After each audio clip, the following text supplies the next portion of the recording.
Ini Pak,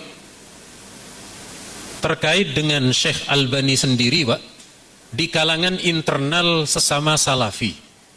Syekh Albani di kalangan internal Salafi itu juga mendapat komentar, mendapat kritikan Pak. Ini ada namanya Syekh Abdullah Asy-Syamrani Pak.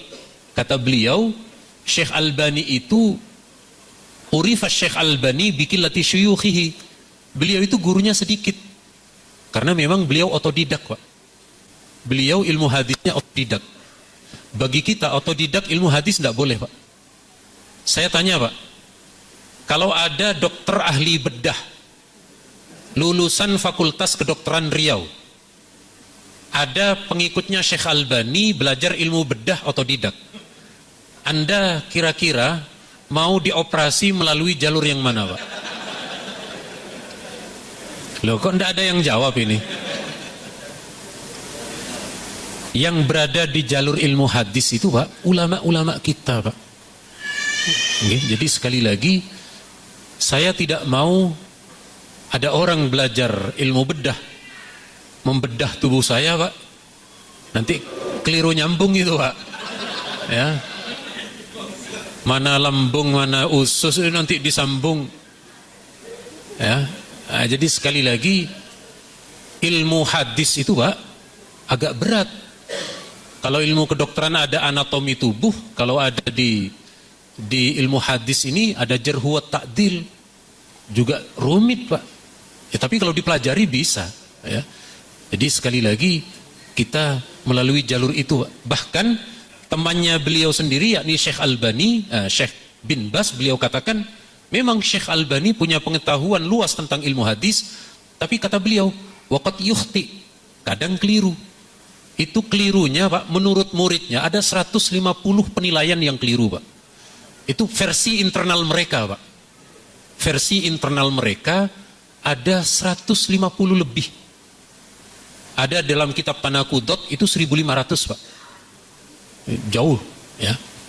Jadi ini internal mereka sendiri ada mengakui kalau Syekh Albani sebanyak itu. Mereka menjawab itu manusiawi. Ya betul. Betul, Imam Ibnu Hajar itu manusia, As-Sakhawi manusia, tapi kesalahannya tidak sebanyak Syekh Albani kata saya. Paling kesalahan ya 1, 2 atau 3 lah Pak. Nah, kalau 150 itu bukan kesalahan itu Pak. Itu borongan namanya itu Pak.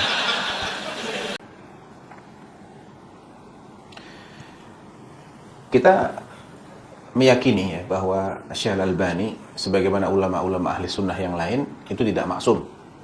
Ini tak ada khilaf ya. Yang maksum cuma Rasulullah SAW atau kesepakatan umat beliau itu maksum. Kalau mereka sepakat, tidak mungkin mereka bersepakat pada kesesatan. Adapun person-personnya, maka tidak ada yang maksum. Ya. Jadi kalau kita ingin membela, kita pun membela secara ilmiah, tidak membela secara membabi buta, membela secara ta'assub, fanatik, tidak. Beliau pernah ditanya di salah satu muqaddimah silsilah sahihah beliau, saya lupa jilid yang keberapa, ditanya, ya Syekh, apakah benar engkau mendhaifkan sejumlah hadis yang ada dalam Sahih Muslim? Kalau itu benar, pendapat siapa yang kami ikuti? Pendapat engkau ataukah pendapatnya Imam Muslim? Jawabnya Syekh Al-Albani, itu benar, tapi saya bukanlah orang yang pertama kali mendhaifkannya. Jadi perlu kita ketahui bahwa As-Sahihan, Sahih Al-Bukhari dan Sahih Muslim itu fil jumlah, secara garis besar, mayoritas hadis-hadisnya dianggap sahih. Hanya ada beberapa gelintir hadis. Hadis yang sudah diketahui mana-mana hadis itu sudah diketahui. Itu masih diperdebatkan oleh sebagian ulama. Sejak zaman dahulu ya, sudah ada yang mempermasalahkan. Contohnya adalah Imam Ad-Daruqutni. Ad-Daruqutni rahimahullah sampai mengumpulkan sejumlah hadis dan beliau kasih judul dengan At-Tatabbu' wal Ilzamat. Ya, beliau runut satu persatu hadis-hadis yang ada dalam As-Sahihain, beliau kritisi. Tapi beliau adalah seorang imam mujtahid juga. Ya, ada juga Ibnu Ammar Asy-Syahid juga mengkritisi sebagian hadis dalam Sahih Muslim. Dan ada juga ulama-ulama lain, dan mereka ini hadis-hadis yang mereka kritisi ini hanya itu-itu saja. Berarti selain hadis yang dikritisi tidak ada masalah bagi mereka.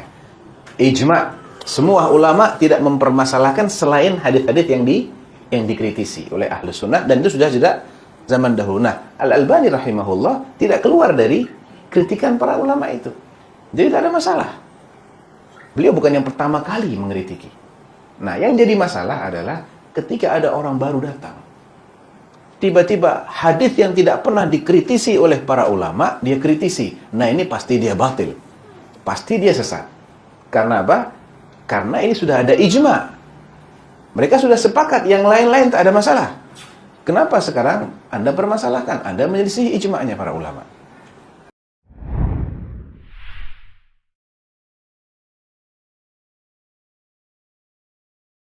Ada kisah salah seorang ulama dari Mesir di zaman berkuasanya Daulah Ubaidiyah. Cuman saya lupa namanya. Saya dengar cerita ini dari Syekh Abu Ishaq Al-Huwaini rahimahullah. Di zaman kekuasaan Bani Ubaid, ya, atau mereka menisbahkan diri mereka kepada Fatimah, mengatakan Fatimiyah, padahal tidak ada hubungan dengan Fatimah. Ya. Yang benar adalah mereka Al-Ubaidiyun, anak cucu daripada Ubaidullah bin Maimun Al-Qaddah. Ya. Di zaman Daulah Ubaidiyah ini yang dikafirkan oleh para ulama karena memang mereka ini kufar, ya, dan sangat memusuhi Islam. Ada salah seorang ulama ahlu sunnah ditangkap oleh aparat negara di sana. Kemudian dia diinterogasi, ditanya, "Balaghani anka annaka qult in kana li 'ashratu ashum la ramaitu tis'ata ashum ila ilaikum, ilaina, yani wal 'ashirah ila nasara." Ya, kami mendengar, katanya, bahwa kamu berkata, yang ditanya di sini adalah seorang ulama ahlus sunnah, bahwa kamu pernah mengatakan, andai aku punya 10 batang panah, niscaya 9 aku tembakkan kepada Bani Ubaid, baru panah terakhir aku tembakkan kepada Nasara. Apa jawabnya? Akhta'ta. Salah, saya tak mengatakan seperti itu. Lau kana li 'ashrata ashum la ramaitu tis'ata ilaikum wal 'ashirah kadzalik. Yang benar, kalau saya punya 10 panah, 9 saya tembakkan kepada kamu, yang ke-10 pun juga kepada kamu. Maka seorang alim ini kemudian dipotong satu persatu, dihukum mati dengan dipotong satu persatu. Alhasil fitnah yang dialami oleh para ulama ahlu sunnah dari zaman dahulu sampai sekarang itu sudah bukan menjadi rahasia lagi. Al-Imam Ahmad bin Hanbal rahimahullah, bagaimana beliau dicambuk hanya karena tidak mau mengatakan Al-Quran itu makhluk, padahal ada rukhsah, ya. Kalau seandainya pun beliau mengambil rukhsah dan bertaqiyah, istilahnya berpura-pura hanya secara lisan mengatakan Al-Quran itu makhluk agar selamat dari cambukan, beliau tak berdosa. Tapi apa kata beliau? Saya tak ingin orang-orang di luar sana mengikuti pendapat saya, karena hampir semua ulama tak ada yang kuat lagi dengan fitnah ini. Hanya tinggal beliau yang bertahan. Bahkan ini yang Al-Gojonya itu, Al-Jallad, yang mencambuk beliau itu mengatakan, aku telah mencambuk Ahmad bin Hanbal, yang seandainya gajah aku cambuk, roboh itu gajah. Ya. Jadi berat fitnah yang dialami oleh para ulama, kan, tapi beliau istiqamah. Tayyib. Terkait dengan Syekh Al-Allamah Al-Muhaddits Muhammad Nasiruddin Al-Albani rahimahullahu taala, sebagaimana yang direncanakan, ya, kita akan bicara tentang bagaimana membantah tuduhan yang ditujukan kepada beliau rahimahullah. Secara umum beliau dikritik atau dihujat, bukan dihujat, ya, yang lebih tepat. Mungkin ada juga sebagian yang menghujat beliau, tapi kalau hujatan itu jelas dari ahli bid'ah dan ahlul ahwa, karena bahasanya tidak lagi menggunakan bahasa ilmiah. Ya. Dan kita pun tak perlulah menanggapi orang-orang yang hanya memperturutkan hawa nafsu, karena percuma juga. Nah, percuma ini sia-sia. Sia-sia kita tanggapi mereka, karena hawa nafsu ini tak ada obat. Antum mau kasih 1.000.000 dalil pun tak akan ada efeknya bagi pengikut hawa nafsu. Allah Ta'ala mengatakan, wala in ataital ladzina utul kitaba bikulli ayah ma tabi'u qiblatak. Andai pun kau bawakan kepada para ahli kitab Yahud dan Nasara itu semua tanda-tanda kebenaran, semua bukti kau bawakan kepada mereka, mereka tak akan mengikuti kiblatmu. Wa ma anta bitabi'in qiblatahum, engkau pun tak akan mengikuti kiblat mereka. Wa ma ba'dhum bitabi'in qiblata ba'd, satu sama lain dari mereka pun tak saling mengikut kiblat yang lainnya. Kenapa? Wala in ittaba'ta ahwa'ahum, karena mereka memperturutkan hawa nafsu. Ya. Jadi tak perlu kita payah-payahlah bicara dengan ahlul ahwa. Ya. Kita hanya buang-buang waktu bicara dengan mereka. Kita hanya akan bahas sesuatu yang disajikan secara ilmiah saja. Ya, kritik-kritik ilmiah tak apalah kita bahas itu.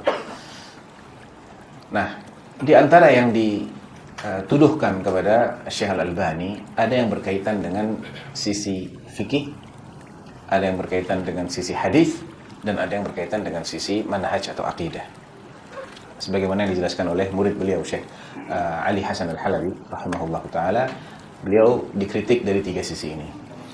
Kritikan yang pertama yang berkaitan dengan fikih. Ya. Ada sebagian kalangan yang mengatakan Al-Albani muhaddits wa laysa bifaqih. Al-Albani itu ahli hadis memang beliau ini, tapi bukan orang yang dalam pemahamannya terhadap hukum-hukum agama. Mereka kadang menjadikan ucapan Syekh Ibn Utsaimin rahimahullahu taala sebagai dasar. Syekh Ibn Utsaimin beliau mengatakan, ya, saya coba akan kutipkan redaksi ucapan beliau ya.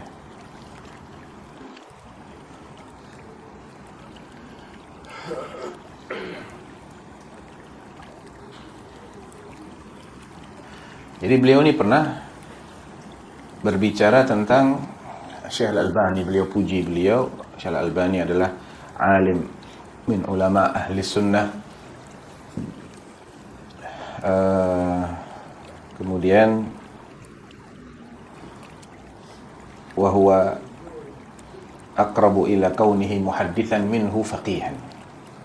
Atau kama qala, artinya beliau ini lebih kuat sisi ilmu haditsnya daripada sisi fikihnya. Nah, sebagian orang menganggap ini sebagai bentuk kritikan kepada sosok Syekh Al-Albani. Padahal tidak ada kritikan dalam kata-kata ini. Karena seseorang biasa saja ketika dia lebih menguasai salah satu disiplin ilmu dibanding disiplin ilmu yang lain, itu tidak menunjukkan bahwa dia buruk atau tidak faham disiplin ilmu yang lain. Ya, namun Allah membukakan bagi Syekh Al-Albani pintu hadis yang tidak dibukakan bagi ulama-ulama yang hidup di masanya. Dan ketika ini kita balik, misalnya Syekh Ibn Utsaimin aqrab ila kaunihi faqihan min kaunihi muhadditsan. Ibn Utsaimin rahimahullahu taala lebih menonjol dari sisi fikihnya daripada dari sisi ilmu hadisnya. Apakah berarti beliau bukan orang yang faham hadis sama sekali? Tidak. Ya. Jadi memang itu ada takhusus atau ada spesialisasi yang Syekh Al-Albani lebih menonjol dalam bidang itu dibandingkan bidang lainnya. Ya. Nah, nas ucapannya Syekh Ibn Utsaimin adalah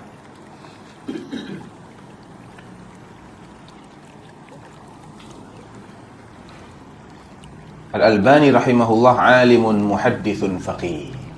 Lihat, alimun muhaddithun faqih. Alim, ahli hadis dan juga ahli fikih. Wa in kana muhaddithan aqwa minhu faqiha.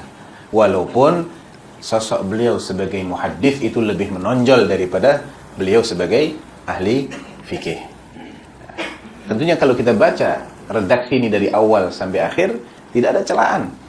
Tidak ada maksud dari Syekh Ibn Utsaimin bahwa beliau ini lemah dalam sisi fikih. Tidak.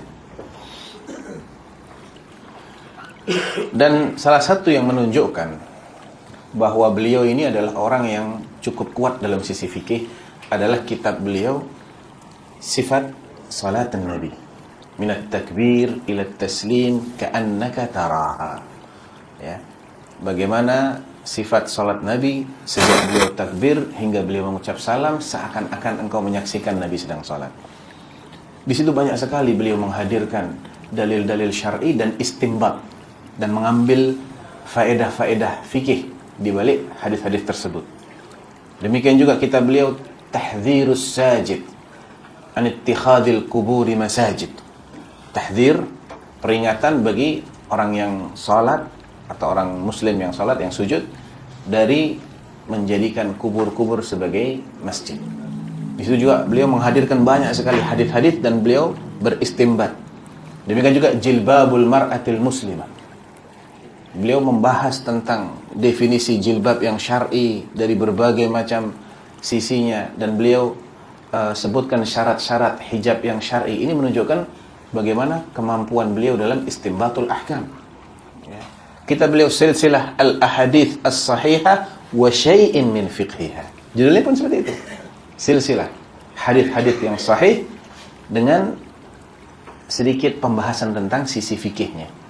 Nah, ini semua menunjukkan dan bukti-bukti ilmiah bahwasanya beliau adalah seorang faqih.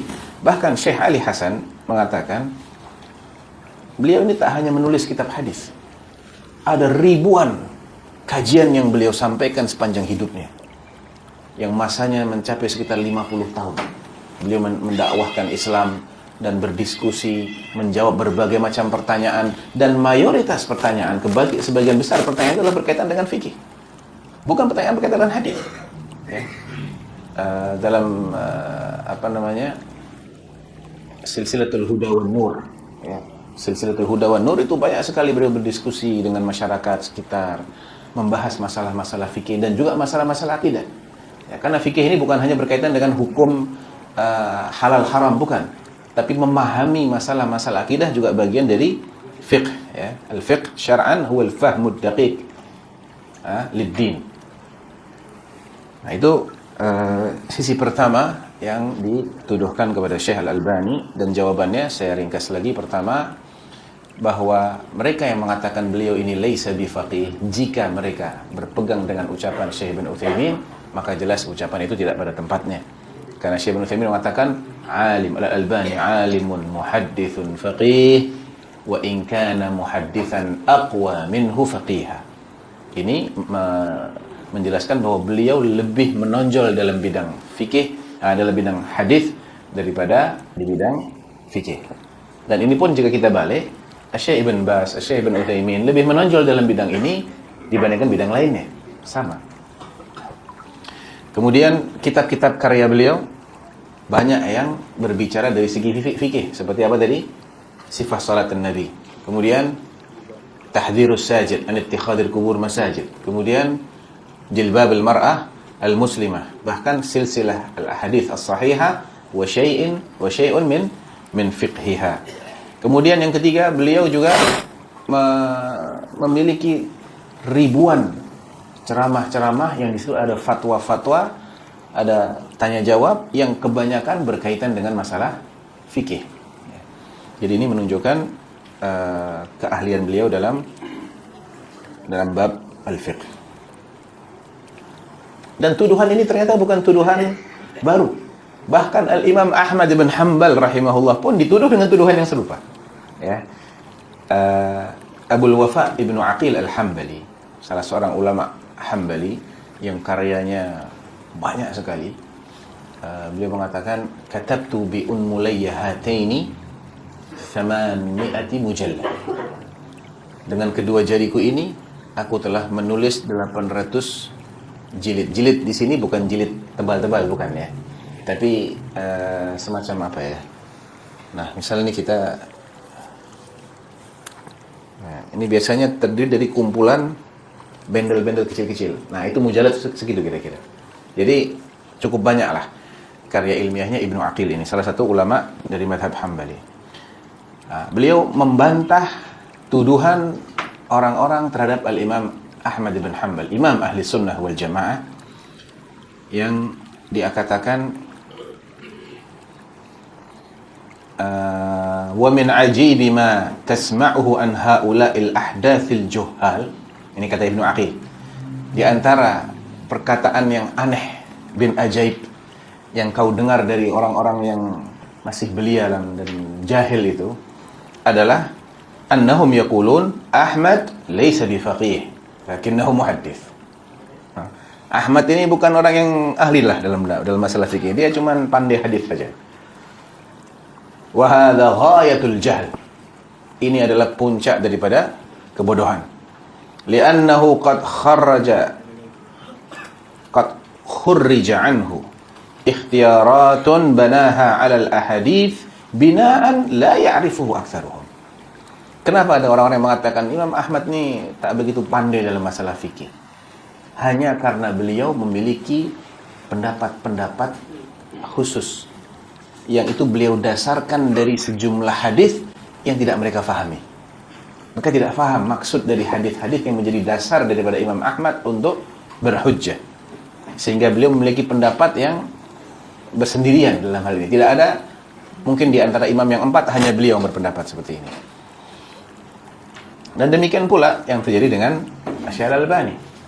Waqad kharaja anhu min daqiqil fiqhi ma laysa narahu li ahadin minhum. Ibnu Aqil melanjutkan, padahal beliau memfatwakan beberapa fatwa yang sangat mendalam tentang ilmu fikih. Yang fatwa sedalam ini tidak kami jumpai pada mereka-mereka yang mengkritik beliau itu. Mereka yang mengkritik ini tak bisa menjelaskan dengan penjelasan yang sedetil Imam Ahmad. Wanfarada bima sallamuhu lahu minal hifz. Beliau pun menjadi orang satu-satunya yang diakui kekuatan hafalannya oleh mereka-mereka yang mengkritik. Artinya Imam Ahmad punya kelebihan yang mereka tak memiliki, yaitu kekuatan hafalan. Jadi hatta fuqaha di masa beliau ataupun setelah beliau mengakui keluasan ilmunya Imam Ahmad.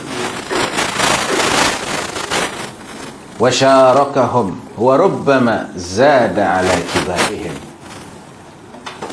Bahkan Imam Ahmad ini selain beliau unggul dalam segi hafalan, beliau juga punya kelebihan dari segi pemahaman fikih yang itu setara dengan sebagian fuqaha, bahkan melebihi sebagian kibarul fuqaha.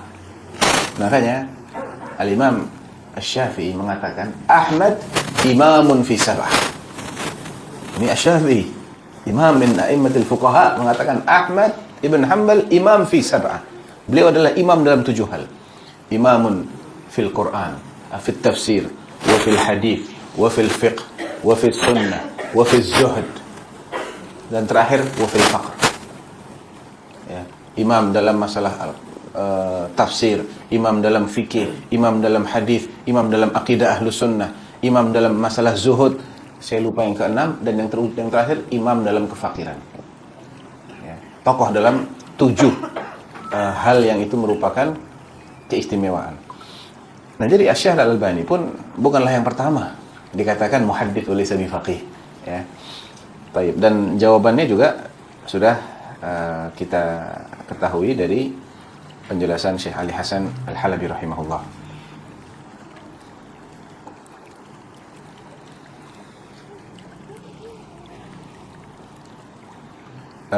Tuduhan yang kedua yang berkaitan dengan ilmu hadis itu sendiri, ya. Nah, ini ada salah satu tokoh ya mungkin dikatakan dia cukup mengerti dah dalam bidang ilmu hadis, namun akidahnya dia Sufi, Maturidi, Asy'ari. Nah, ketika sudah ada perbedaan masalah akidah, biasanya objektivitas itu hilang. Ketika mengkritik, tidak lagi mengkritik secara ilmiah. Namanya adalah Ahmad bin Siddiq Al-Ghumari. Ya, Ahmad bin Siddiq Al-Ghumari ini salah satu tokoh di Maghrib, ya, di Maroko. Ketika dia mengatakan tentang Syekh Al-Albani,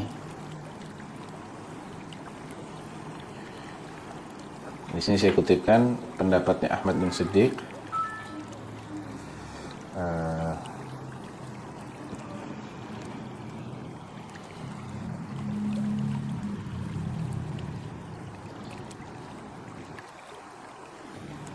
wabarakatuh.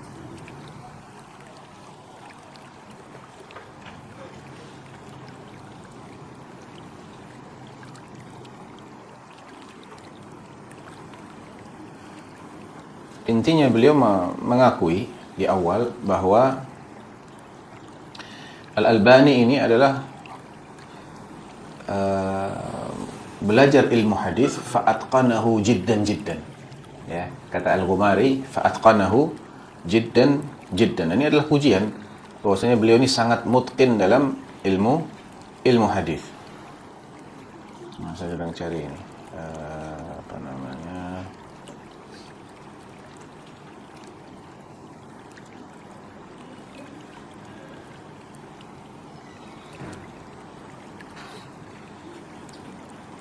Namun ketika dia berbicara tentang akidahnya Syekh Al-Albani, lakinnahu ala aqidatil wahhabiyah, khabithun nafs, dia katakan seperti itu, jahat ini karena dia mengikuti akidahnya Wahabi. Nah, jadi kalau sudah bicara dengan orang yang berseberangan secara ideologi, banyak orang yang tidak lagi objektif dalam menilai, ya, masuk di situ kebencian atau permusuhan pribadi, persaingan pribadi, sehingga tidak lagi penilaiannya itu didasarkan kepada hal-hal yang sifatnya ilmiah.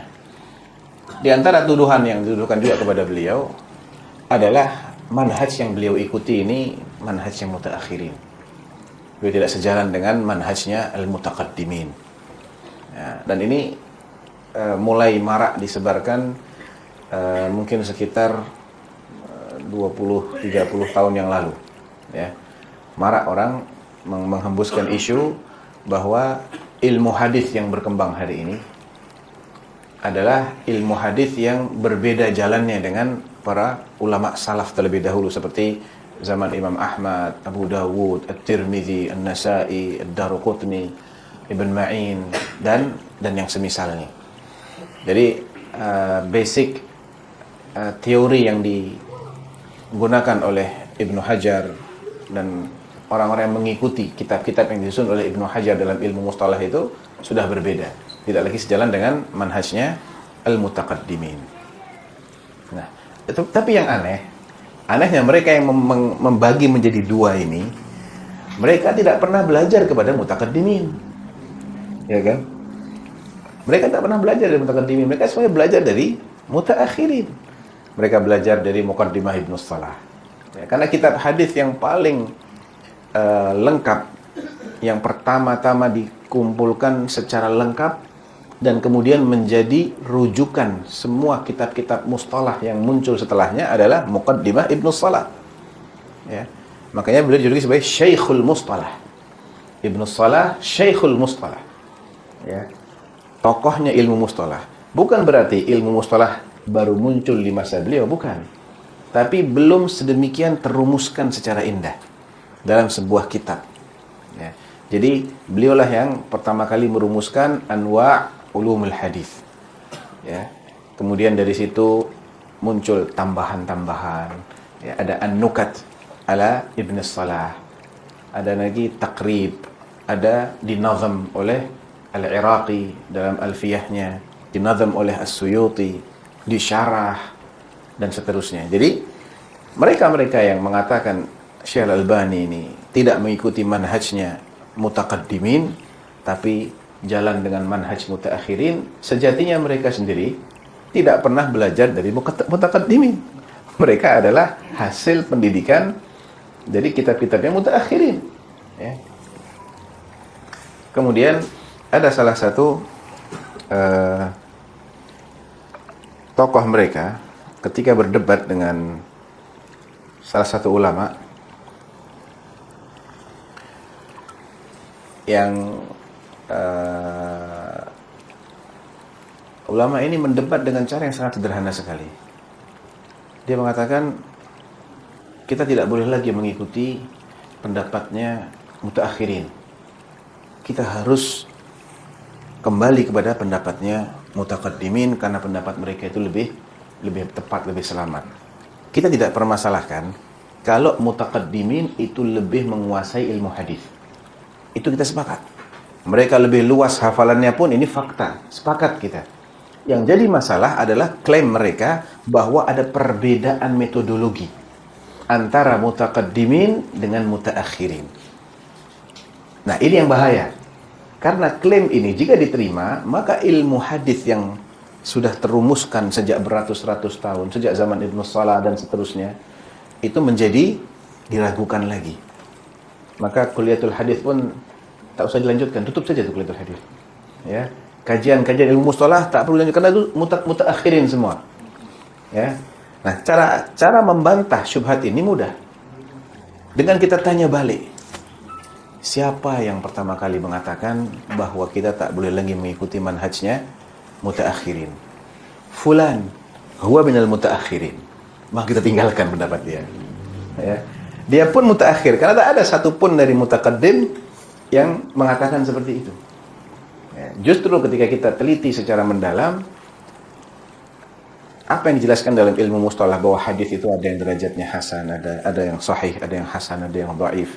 Bagaimana hadis sahih itu terbagi menjadi dua, ada sahih li dzatihi, sahih li ghairihi, dan sahih li ghairihi ini adalah hasan li dzatihi yang ta'addada turuquhu. Kemudian hasan itu terbagi juga hasan li dzatihi dan hasan li ghairihi. Kalau hasan li ghairihi artinya adalah hadis-hadis yang dhaif, yang banyak jumlahnya dan saling memperkuat. Ada yang namanya hadis mungkar, ada yang namanya hadis batil. Ini semua ada kaitan dengan penjelasan para ulama mutaqaddimin. Dan Syekh Al-Albani rahimahullah juga berjalan dengan manhaj tersebut ketika beliau mentakhrij. Adapun hasil dari ijtihad, tak ada masalah, berbeda. Ya. Ketika beliau berijtihad kemudian menyimpulkan bahwa hadis ini dhaif, sedangkan ulama At-Tirmidzi mengatakan hadis ini hasan. Berarti beliau menyelisihi mutaqaddim. Nah, mustalah hasannya At-Tirmidzi berbeda dengan hasan yang sudah dibagukan oleh ilmu mustalah. Karena istilah itu bisa mengalami apa? Perubahan. Bisa meluas, bisa menyempit. At-Tirmidzi rahimahullah ketika mengatakan hadithun hasan, itu berbeda dengan hadith hasan dalam kitab-kitab mustalah. Itu istilah khusus Imam At-Tirmidzi. Dan beliau jelaskan. Syarat-syaratnya apa? Beliau jelaskan. Yaitu di bagian akhir daripada sunan beliau, sunan Tirmidzi, beliau mengatakan alla yakuna fi isnadihi man yuttaham wa alla yakuna syadzan wa an yurwa min ghairi wajhin huwa al-hadithu al-hasanu indana. Apabila dalam sanad hadis itu tidak dijumpai perawi yang muttaham, tersangka berdusta. Itu syarat pertama. Dan yang kedua, hadisnya tidak syadz, tidak menyelisihi yang lebih sahih daripadanya. Dan yang ketiga, yurwa min ghairi wajh, artinya ada jalur lain, tidak satu-satunya jalur. Itulah hadis yang kami katakan sebagai hadis hasan. Tayyib, di mana syarat ittisalus sanad? Tidak beliau persyaratkan di sini. Di mana syarat adalatur ruwah? Tidak beliau persyaratkan juga. Menurut beliau tidak harus sanadnya itu bersambung untuk menjadi hadis yang hasan. Tidak harus para perawi-perawinya itu thiqat atau soduq. Tidak harus para perawi ini memiliki hafalan yang cukup baik, tidak. Jadi syaratnya At-Tirmidzi ini sangat longgar. Jadi ketika beliau menghasankan, memang ini istilah khusus beliau. Sebagaimana Al-Hakim ketika mensahihkan sesuatu, ini tidak menjadi hadis yang benar-benar sahih menurut mayoritas ahlul hadis. Sehingga ketika ada perbedaan hukum antara ulama-ulama yang mentakhrij hadis dengan metode yang sudah baku, metode yang sudah disahkan dalam ilmu mustalah, dengan di-compare dengan penilaian ulama-ulama yang istilah mereka masih sifatnya istilah khusus, ya. Maka ini adalah perbandingan yang tidak pas. Ada juga sebagian ulama yang tidak membedakan antara hadis yang sahih dengan yang hasan. Siapa di antaranya? Di antaranya adalah Ibnu Hibban, Ibnu Khuzaimah. Bahkan banyak ulama-ulama mutaqaddimin mereka tidak membagi hadis dari 3, cukup 2, sahih wa dhaif. Hasan masuk dalam kategori sahih. Mereka tidak menggunakan istilah hasan. Nah, jadi kalau dikatakan hadza haditsun sahih, itu bisa jadi maknanya adalah hasan. Ketika kita nilai dengan definisi hadis yang sudah baku, dengan mustalah atau istilah-istilah yang sudah baku. Nah, jadi hal-hal seperti inilah yang terkadang menyebabkan seseorang itu menuduh bahwa Syekh Al-Albani ataupun yang lainnya itu menyelisihi manhajnya mutaqaddimin. Ya, di antara tuduhan mereka juga adalah seperti ketika An-Nasa'i rahimahullah, pertama-tama beliau menyusun kitab As-Sunan Al-Kubra. Ya, As-Sunan Al-Kubra yang jumlah hadisnya lebih banyak daripada Sunan Nasa'i yang populer itu. Ketika disodorkan itu kepada salah seorang pemerintah, penguasa di masanya, ditanya beliau, "Akullu ma fihi sahih?" Apakah semua yang ada di sini sahih, benar hadisnya? Tidak. Terus beliau diminta, kalau begitu tolong pilihkan yang sahih-sahih. Ya, pilihkan yang sahih-sahih, pisahkan dari yang tidak. Maka beliau pun menyusun As-Sunan As-Sughra, yang nama lainnya adalah Al-Mujtabah, pilihan artinya, yang dikenal dengan Sunan An-Nasa'i. Nah, dari riwayat ini mereka menyimpulkan berarti semua hadis yang ada dalam Sunan Sughra telah disahihkan oleh An-Nasa'i. Ketika ada Al-Albani misalnya atau yang lain mengatakan ini sanadnya dhaif, dia telah menyelisihi kesimpulannya An-Nasa'i. Nah, ini juga tidak ilmiah. Karena ini pun juga terjadi dalam Sahih Imam Muslim. Terjadi dalam Sahihul Bukhari. Ada sebagian hadis yang menurut Al-Bukhari itu sahih. Menurut Muslim itu sahih. Tapi menurut ulama yang lain, belum tentu. Ini hasil ijtihad. Nah, ketika kita ingin menghukumi sesuatu, jangan kita menghukumi dari kasus-kasus yang sedikit ditemukan. Misalnya ada 4.000 ada 5.000 hadis dalam Sunan An-Nasa'i. Berapa yang didhaifkan oleh Syekh Al-Albani? Apa alasan beliau mendhaifkan? Apakah beliau orang yang pertama mendhaifkan? Atau ada sebelum beliau di antara ulama yang juga mendhaifkan? Ketika sudah ada yang mendhaifkan, kenapa beliau yang dihujat? Beliau bukan orang yang pertama. Nah, jadi ini seringkali tidak detail, tidak dakik, tidak ilmiah. Intinya mereka yang mengatakan bahwa beliau mengikuti manhajnya mutaakhirin, dan mutaakhirin itu berbeda dengan mutaqaddimin, mereka adalah orang-orang yang tidak pernah bisa membuktikan tuduhan tersebut. Adapun perbedaan ijtihad itu hal yang wajar. Dalam semua disiplin ilmu sudah biasa para ulama itu berbeda pendapat. Ya, bukan hanya dalam ilmu syar'i, dalam ilmu dunia pun kita banyak. Ada menurut teori atom, menurut fulan, teori ini menurut fulan, ada perbedaan, teori ini menurut fulan perbedaan. Biasa saja, tidak ada masalah. Masing-masing berijtihad. Ya. Kalau kita hendak menilai, kita baca hujjah masing-masing. Mana yang lebih kuat hujjahnya, Anda ikuti itu. Tidak ada masalah. Syekh Albani salah mungkin dalam menilai 100 hadis. Dari berapa ribu hadis yang beliau hukumi. Puluhan ribu hadis yang beliau hukumi. Salah 100 kali, tak ada artinya. Ya. Baik. Tuduhan yang ketiga adalah berkaitan dengan akidah. Nah, yang akidah ini di antaranya adalah beliau dituduh berakidah murji'ah. Kenapa? Ada beberapa alasan. Di antaranya beliau pernah mengatakan bahwa iman itu qaulun wa tasdiqun bil qalb wal a'mal syartu kamalil iman. Amalan itu adalah syarat sempurnanya iman. Dan beliau dikatakan tidak mengkafirkan orang yang meninggalkan salat. Salah satu tuduhan itu didasarkan kepada pendapat beliau bahwa orang yang meninggalkan salat tidak dianggap kafir. Nah, bagaimana kita mendudukkan tuduhan-tuduhan ini?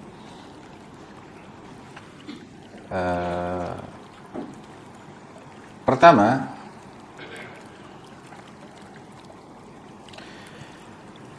kita meyakini ya bahwa Syekh Al-Albani sebagaimana ulama-ulama ahli sunnah yang lain itu tidak maksum. Ini tak ada khilaf ya. Yang maksum cuma Rasulullah sallallahu alaihi wasallam. atau kesepakatan umat beliau itu maksum. Kalau mereka sepakat, tidak mungkin mereka bersepakat pada kesesatan. Adapun person-personnya, maka tidak ada yang maksum. Ya. Jadi kalau kita ingin membela, kita pun membela secara ilmiah, tidak membela secara membabi buta, membela secara ta'assub, fanatik, tidak. Nah, Syekh Al-Albani rahimahullah adalah ulama yang terkadang juga salah. Beliau tidak maksum. Namun ketika kita ingin membicara apakah benar beliau ini memiliki keyakinan murji'ah. Pertama, murji'ah itu apa? Murji'ah itu adalah orang yang mengatakan bahwa amal itu bukan bagian dari iman. Arja'al amal an musammal iman. Arja'a ay akhraja, akhara. Mengeluarkan amal dari definisi iman. Jadi iman itu tidak ada kaitan dengan amal. Amal seseorang tidak ada pengaruh sedikit pun terhadap imannya. Mau dia bermaksiat sebesar apapun, selama tidak keluar dari Islam, tidak murtad, maka imannya seperti imannya Abu Bakar wa Umar. Ya, iman Jibril wa Mikail sama. Itu kata Murji'ah. Tayyib, kira-kira mungkinkah Syekh Albani berpendapat seperti itu? Mustahil. Mustahil. Tayyib. Nah, bukti ilmiah beliau tidak berakidah Murji'ah dalam mendefinisikan iman ada dalam ta'liq beliau terhadap kitab Al-Aqidah At-Tahawiyah. Al-Aqidah At-Tahawiyah itu ditulis oleh Al-Imam Abu Ja'far At-Tahawi Al-Hanafi. Nah, ada kritikan sedikit pada kitab Al-Aqidah At-Tahawiyah ini karena penulisnya bermadhab Hanafi dan yang terkenal menyelisihi ahli sunnah dalam bab definisi iman ini adalah fuqaha Al-Ahnaf. Makanya ada istilah murji'atul fuqaha. Walaupun mereka tidak seperti murji'ah yang asli itu, mereka ada perbedaan dengan ahli sunnah dalam mendefinisikan iman. Nah, Abu Ja'far At-Tahawi mengatakan wal imanu huwal iqraru bil lisan wat tasdiqu bil janan. Iman itu adalah pengakuan dengan lisan dan pembenaran dalam hati. Beliau tak sebutkan amal. Tak sebutkan amal di sini. Maka allaqa alaihi Syekh Al-Albani. Beliau memberikan catatan kaki pada definisinya At-Tahawi ini.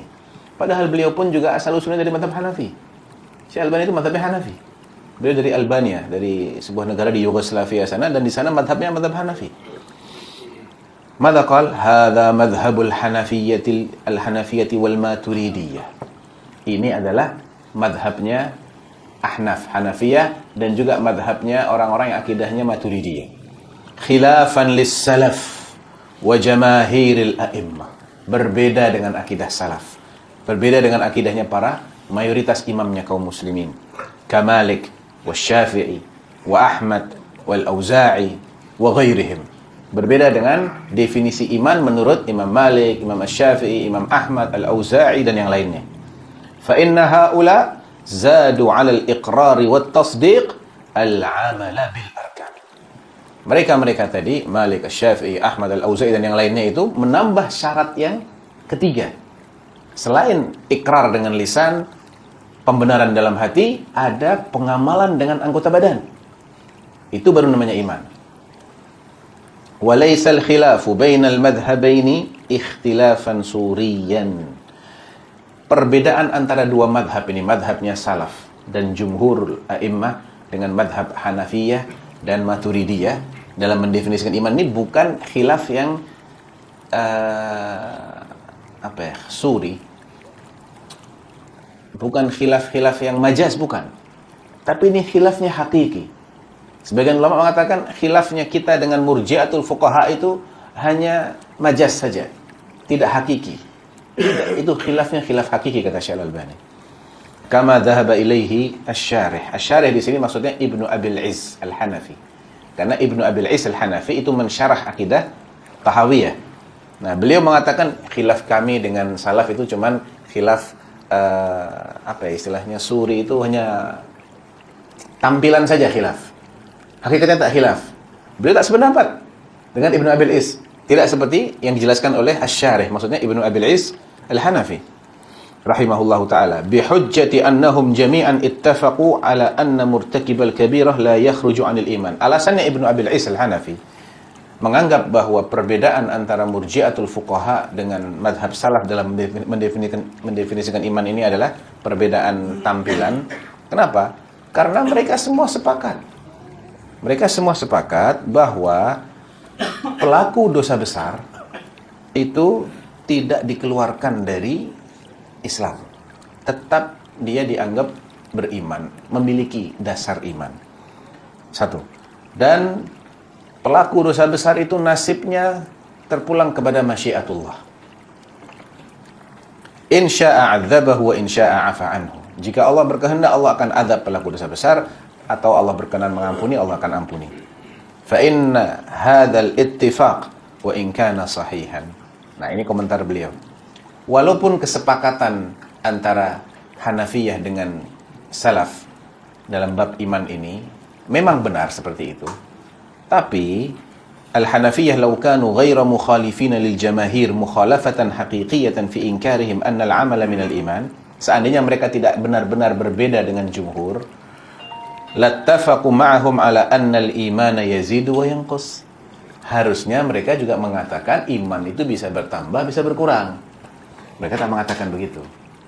Al-imanu tasdiqun bil al-iqraru bil lisan wa tasdiqu bil janan. Tidak mengatakan yazid wa yanqus. Wa anna ziyadatahu bit ta'ah wa naqsahu bil ma'siyah. Mereka harusnya akan mengatakan iman bisa bertambah, bisa berkurang, bertambah dengan ketaatan, berkurang dengan maksiat. Padahal dalil-dalil yang mengatakan ini demikian banyak dalam kitab Allah maupun dalam sunnah Rasulullah. Walakin al-Hanafiyah asarru 'ala al-qawli bi khilafi tilkal adillatis sarihah fi ziyadati wan nuqsan. Tapi tetap saja ulama-ulama Hanafiyah, murji'atul fuqaha dari kalangan Hanafiyah ini, tetap mereka bersikukuh dengan pendapat mereka bahwa iman itu tidak bertambah dan tidak berkurang. Mereka tetap menyelisihi dalil yang sekian banyaknya. Bahkan mereka berusaha menakwilkan dalil-dalil yang ada. Ya. Wa takallafu fi ta'wiliha takallufan zahiran bal batilan. Ya. Dzakara asy-syarih numudajan minha. Bahkan Ibnu Abil Is menukil contoh bagaimana ulama Hanafiyah itu menakwilkan dalil-dalil tentang ziyadatul iman wan nuqsan. Di antaranya adalah Abil Mu'in An-Nasafi yang mengkritik kesahihan hadis al-imanu bid'un wa sab'una syu'bah. Karena ini jelas ini membantah secara tegas sekali bahwasanya iman itu tak bisa bertambah, tak bisa berkurang. Jelas sekali. Al-imanu bid'un wa sab'una syu'bah. Iman itu ada 70 sekian cabang. Jadi dia bukan satu hal saja, bukan. Dia banyak cabang. Berkurang sebagian cabang tidak berarti hilang itu iman. A'laha, ada cabang yang paling tinggi. Jelas ini menunjukkan adanya tafadhul, adanya level yang berbeda. A'laha qawlu la ilaha illallah. Ucapan la ilaha illallah. Jadi ucapan bagian dari iman. Wa adanaha, yang paling rendah. Berarti ada level lain yang berbeda kedudukannya. Ada tafadhul jelas di sini. Wa adanaha imatatul adha anit tariq, menyingkirkan gangguan dari jalan. Amal. Jelas-jelas Nabi mencontohkan menyingkirkan gangguan yang itu merupakan amal sebagai bagian dari iman. Wal haya'u syu'batun min syu'abil iman. Malu itu juga salah satu cabang dari keimanan. Dan kita tahu malu itu ada kaitan dengan hati, ada kaitan juga dengan gerak-gerik kita, dengan tutur kata kita, dengan perbuatan kita. Karena orang yang punya rasa malu, dia tidak akan berbuat yang tercela. Ya. Jelas ini ada amalan, ada i'tiqad juga di situ. Bagaimana dikatakan iman itu tidak ada kaitan dengan amal? Nah, apa yang mereka lakukan terhadap hadis ini? Mereka takwil, bahkan mereka mengingkari kesahihan hadis ini. Padahal hadis ini muttafaqun alaih. Ya. Semua ulama berdalil dengan hadis ini. Al-Bukhari meriwayatkan dalam sahihnya, Muslim juga dalam sahihnya. Ya. Tayyib. Jadi jelas, Syekh Al-Albani tidak mungkin berakidah murji'ah, sedangkan beliau mendebat Ibnu Abil Is Al-Hanafi yang mengatakan bahwa perbedaan antara madhab salaf dengan madhab Hanafiyah hanya perbedaan tampilan. Beliau katakan ini perbedaannya hakiki, bukan tampilan saja. Ya. Tayyib. Dan ta'liq beliau masih panjang sebetulnya. Beliau pun juga mentahqiq banyak kitab-kitab akidah salaf. Seperti Al-Iman yang ditulis oleh Abu Ubaid Al-Qasim Ibn Salam. Ya, tahqiqnya Syekh Al-Albani. Kemudian juga As-Sunnah li Ibni Abi Asim. Beliau takhrij hadis-hadisnya. Ya, ada yang namanya Zilalul Jannah fi takhrij As-Sunnah. Kemudian termasuk akidah Tahawiyah juga beliau ta'liq. Beliau berikan catatan-catatan kaki yang menunjukkan bahwa beliau ini berakidah seperti akidah Ahlus Sunnah. Adapun beliau tidak mengkafirkan orang yang meninggalkan sholat, al-mas'alah fiha khilaf baina Ahlus Sunnah. Karena permasalahan ini bukan permasalahan yang disepakati oleh Ahlus Sunnah. Ada tafsilnya. Kenapa dia tidak sholat? Ada yang mentafsir seperti ini. Apakah karena dia mengingkari wajibnya sholat? Kalau karena dia mengingkari wajib sholat, maka tidak ada yang berbeda pendapat. Orang yang mengingkari wajibnya sholat, kafir. Bil ijma'. Tapi sekedar tidak sholat ya. Ada kemungkinan, wa bainahumus shalah faman tarakaha faqad kafar. Siapa yang meninggalkannya, maka kafirlah dia. Apakah meninggalkan di sini maknanya meninggalkan 1 dari 5 waktu? Ada yang mengatakan begitu. Apakah maknanya meninggalkan sebagian besar waktu 3 kali sholat? Ada yang mengatakan begitu. Apakah meninggalkan tidak pernah sholat sama sekali? Juga ada yang mengatakan begitu. Ada yang memaknai ini artinya tidak pernah sholat sama sekali. Itu namanya tarikus sholat. Berarti kalau kita ikuti pendapat ini, yang meninggalkan 1 atau 2 atau 3 atau 4 atau kadang sehari sholat, 2 hari sholat, sehari tak sholat, itu masih belum dikategorikan sebagai tarik as-shalah. Karena menurut mereka yang mengatakan tarikus shalah, itu semua sholat tidak pernah dia kerjakan, berarti yang kafir hanya yang seperti itu. Tapi bagi yang mengatakan cukup 1 waktu sholat dia tinggalkan dengan sengaja tanpa udzur dia kafir, ya maka akan berbeda lagi, ya. Atau mereka yang mempersyaratkan kalau dia tinggalkan karena malas, bukan karena mengingkari wajibnya, maka dia tidak kafir. Berarti harus ditanya terlebih dahulu, Anda kenapa tidak sholat? Apakah Anda mengira sholat tidak wajib? Kalau dia katakan, iya, menurut saya sholat 5 waktu tidak wajib. Nah, barulah ini berlaku hukum takfir. Jadi beliau tidak keluar dari khilaf yang ada di kalangan internal Ahlus Sunnah wal Jamaah. Jadi itu kira-kira beberapa tuduhan yang dituduhkan kepada Syekh Al-Albani. Dan terkait irja ini banyak sekali tulisan-tulisan, di antaranya tulisan Syekhuna Syekh Ibrahim Ar-Ruhaili. Judulnya apa itu judulnya ya, sebentar.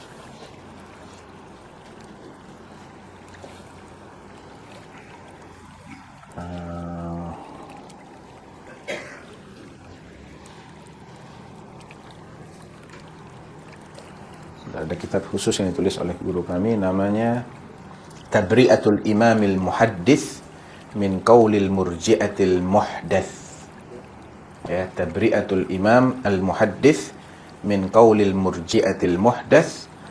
Ini karya Syekhuna Syekh Ibrahim Ar-Ruhaili. Dan saya pernah baca sedikit buku itu. Di awal-awal beliau kutipkan pendapat sejumlah a'immatus sunnah.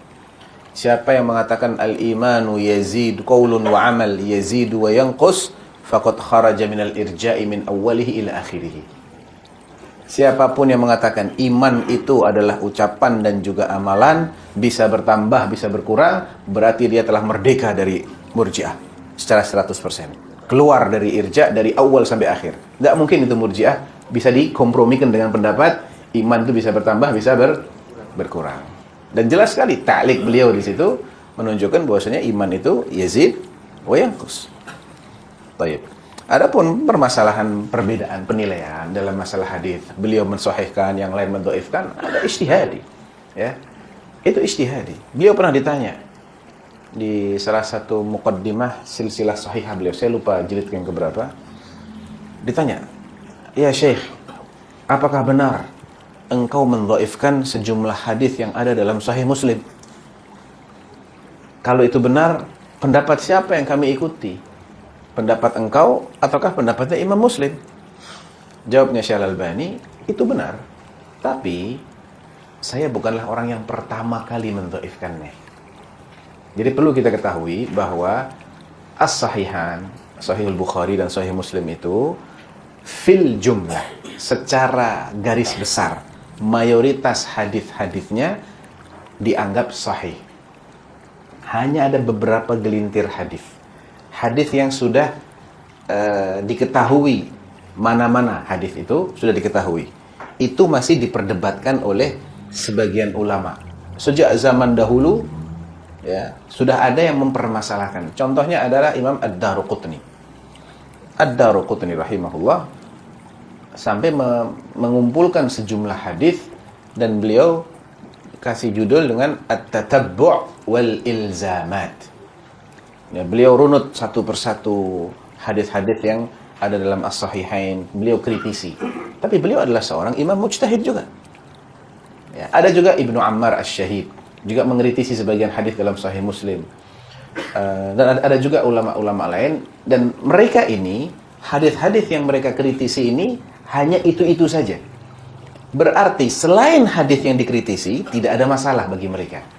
Ijma', semua ulama tidak mempermasalahkan selain hadis-hadis yang dikritisi oleh Ahlus Sunnah, dan itu sudah zaman dahulu. Nah, Al-Albani rahimahullah tidak keluar dari kritikan para ulama itu. Jadi tidak ada masalah. Beliau bukan yang pertama kali mengkritiki. Nah, yang jadi masalah adalah ketika ada orang baru datang. Tiba-tiba hadis yang tidak pernah dikritisi oleh para ulama, dia kritisi. Nah, ini pasti dia batil. Pasti dia sesat. Karena apa? Karena ini sudah ada ijma'. Mereka sudah sepakat, yang lain-lain tak ada masalah. Kenapa sekarang Anda permasalahkan? Anda menyelisih ijma'nya para ulama. Nah, jadi beliau mengatakan, saya bukanlah orang yang pertama kali mempermasalahkan beberapa hadis dalam Sahih Muslim. Karena sebelum saya ada Ali ibn al-Madini misalnya. Beliau ditanya tentang hadis Allah menciptakan bumi dalam 7 hari. Khalaqallahu al-ardha yaumas sabt. Allah menciptakan bumi pada hari Sabtu. Intinya hadis itu ada dalam Sahih Muslim, tapi oleh Ibnul Madini beliau lemahkan hadis itu. Ini adalah khilaf di antara orang-orang yang memang ahli ijtihad. Nah, terus bagaimana sikap kita ya Syekh Al-Albani ketika kita mendapati ada penilaianmu yang berbeda dengan penilaian para ulama? Kata beliau, kalau engkau seorang orang yang awam, tak ngerti ilmu hadis, ya, tidak punya basic ilmu untuk memahami alasan hadis ini disahihkan atau hadis ini didhaifkan, maka engkau cukup taklid kepada orang yang kau yakini lebih berilmu. Kira-kira siapa yang lebih berilmu, Al-Albani atau Imam Muslim? Jelas Imam Muslim. Sudah kau ikuti aja. Sahih dari Muslim, khalas, kau tutup mata. Sudah, tidak usah banyak-banyak tanya-tanya lagi, sudah. Sahih Imam Muslim, khalas. Ya, terima saja itu. Tapi kalau engkau seorang talib ilm, seorang penuntut ilmu yang mengerti basic ilmu hadis, engkau bisa menelaah mana yang hujjahnya lebih kuat, antara yang menganggap itu sahih ataukah yang menganggap itu bermasalah. Nah, kau baca dulu hujjah masing-masing. Kalau menurutmu hujjahnya Imam Muslim lebih kuat, tetaplah kau ikuti mazhab beliau. Tapi kalau menurutmu hujjahnya Al-Albani lebih kuat, silahkan ikuti pendapatnya Al-Albani. Atau kamu adalah seorang mujtahid, kamu tak perlu lagi taklid, silahkan teliti sendiri. Ya, silahkan teliti sendiri dan kau bisa simpulkan sendiri mana yang lebih kuat. Ya, jadi sebetulnya itu adalah masalah-masalah ilmiah biasa. Beliau berbeda pandangan, itu biasa, seperti perbedaan dalam masalah fikih. Ya, karena ilmu hadis ini bukan ilmu yang rumit sekali ya ikhwah. Banyak faktor untuk melahirkan sebuah kesimpulan. Ya, bahkan kami di Dewan Fatwa, kami juga membahas beberapa hadis. Kami juga dihujat, antum mendhaifkan apa yang disahihkan oleh Syekh Al-Albani. Nah, antum baca dulu lah. Kita bukan orang yang pertama. Sebelum kita pun ada ulama yang mendhaifkan. Nah, kalau kita berpikir seperti itu, kita ta'assub juga ini. Tidak benar. Nanti kalau orang mengalahkan, antum ini siapa? Orang jual, Albani itu siapa? Sama juga. Tidak ada yang maksum di sini. Yang penting hujahnya bagaimana. Toh masalah itu adalah masalah ijtihadiyah.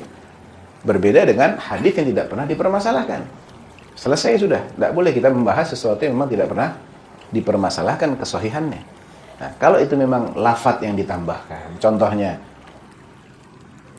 tambahan ini, kana yushiru biha wa yuharrikuha. sahih apakah tidak. Nah, itu ada pembahasan ilmiah di situ. Mereka yang mengatakan sahih alasannya begini, begini, begini. Yang tidak mensahihkan alasannya begini, begini, begini.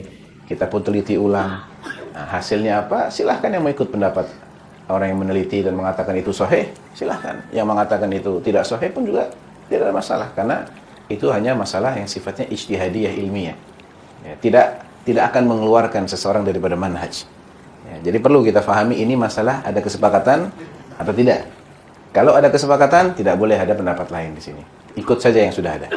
Kalau ini masalah tidak ada kesepakatan, ada yang bilang A, ada yang bilang B, mungkin ada yang bilang C, dan semuanya adalah imam Ahlus Sunnah, maka antum pilih salah satu, tak ada masalah. Ya, tapi jangan pilih yang tidak ada pendapatnya. Ya. Kalau mereka 3 pendapat, salah satu saja. Jangan bikin pendapat keempat. Jangan. Tambah khilaf lagi nih umat ini. Tak sudah khilafnya. Ya. Ikuti pendapat yang ada. Salah satu pilih nggak apa-apa. Kalau mereka hanya 2 pendapat, A atau B, antum pilih salah satu, A atau B. Jangan bikin pula pendapat C. Ya. Jadi Imam Ahmad mengatakan, iyyaka an tuhditsa qaulan laisa laka fihi salaf. Jangan sampai engkau menciptakan pendapat baru yang engkau tidak punya salaf, tidak punya pendahulunya. Sebelummu tidak ada yang mengatakan seperti itu. Hati-hati. Ini kemungkinan salahnya besar. Jadi itu mungkin beberapa masalah yang perlu kita cermati tentang apa yang dituduhkan orang-orang kepada Syekh Al-Albani. Dan sekali lagi, tidak perlu kita ambil pusing dengan semua tuduhan dari semua kalangan. Cukup kita bahas yang ilmiah saja. Ya. Yang ilmiah pun juga kita dudukkan dengan lapang dada. Assalamualaikum warahmatullahi wabarakatuh.